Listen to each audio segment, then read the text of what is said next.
Question number 1 asks us to write the vocabulary term that matches the definition and picture provided.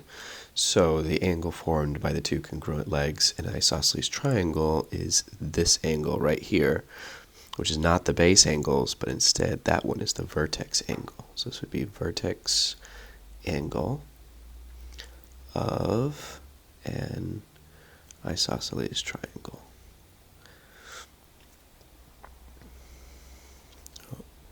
There we go. Triangle. Okay, the second term says the angle bisectors to the congruent sides are congruent. So this would be isosceles triangle, angle bisector to congruent sides theorem. To congruent sides theorem. And this is just saying that these angle bisectors here, this line, and this angle bisector right here, those two lines are congruent. So the third term in an isosceles triangle, the altitudes to the congruent sides are congruent. So that's this altitude is congruent to that altitude. This would be isosceles triangle. Triangle. Altitude to congruent sides theorem.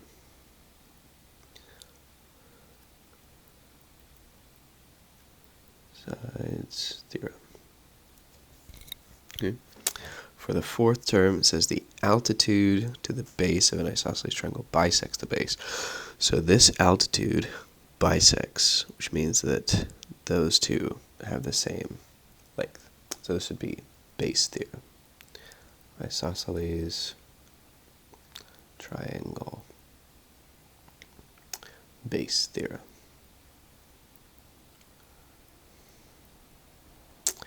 And it says the altitude to the base of an isosceles triangle bisects the vertex angle.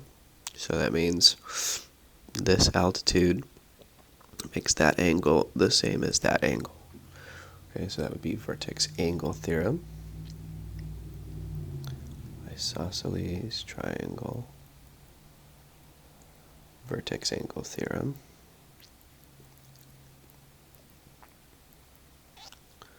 Vertex angle theorem. And then the last one, the altitude from the vertex angle of an isosceles triangle is a perpendicular bisector to the base.